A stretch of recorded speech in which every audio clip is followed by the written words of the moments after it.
Well, Pittsburgh has won their last 7 games coming off of the bye week. That's the second longest active streak in the NFL. And under Coach Tomlin post-bye, the team is 13-4.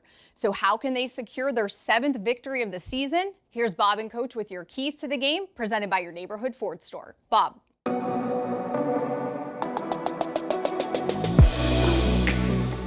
All right, Missy, thanks very much. One of the things we haven't talked about, you're going to get Cam Sutton back here, Coach, as a key, a guy who's been around here for a long time. I know Beanie Bishop has played very well. How do you see him eventually mixing in? You know, the great thing about Cam is his versatility, man. He's a utility back. He's played outside corner. He's played inside corner. He's played safety. He's played dime. And really, I think that's the value in him, particularly at the early stages of working him back into the fold. His ability to fit in wherever needed is really, really important to us. And so we're glad to have him back. As you mentioned, people always assume that it's he or Beanie. It could be him and Beanie, to be quite honest with you. Beanie's been playing nickel, and Cam plays everywhere. Dime, safety, outside corner. And so it's more about just, positioning Cam to be effective, playing the jersey game, if you will. In the past, he's allowed Minka to move around some because he's an interchangeable part with Minka. And so there's a lot of things beyond nickel that Cam does for us that's going to be helpful to us. When you look at their defense, Bobby Wagner's name jumps out. He's been around for a long time, and he's still up there in tackles. How prevalent is he? And when you're looking at trying to run to him? He is big time significant and beyond the statistics, to be quite honest with you. I know his reputation. I know his approach to business because it's no secret for those of us that is in this business. He spends Monday and Tuesday, man, very much involved in game planning. He is a coach on the field. He is a central hub of communication.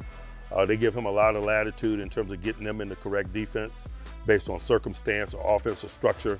He has that latitude. He can get them into pressure. He can get them out of pressure.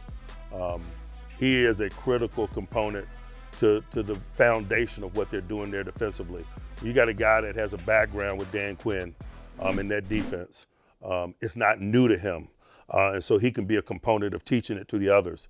Bobby Wagner not only is an historic player in this generation, but he's a significant player for the Commanders in 2024. Another significant player, Jaden Daniels. Real quick, pick your poison with him when it comes to rushing him, going after him, sitting back. What do you do?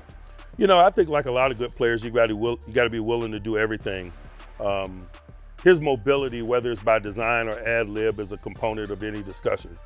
And so, it doesn't oftentimes dictate what you do, but it oftentimes may dictate how you do it.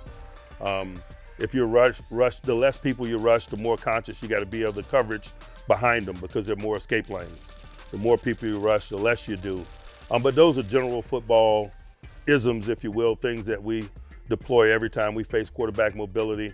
It'll be our first time in the stadium with him. And so I respect the unknown component of that. I do know that there's a positive impact on his mobility, not only in terms of how situations play out, but just their general attitude regarding situations. They've gone for 11 fourth downs on the season. They're 11 for 11. If you look at the real, whether it's by design or ad lib, quarterback mobility is a major component of that success, for example. All right, Coach, all the best in Washington. Appreciate your time. Thank you.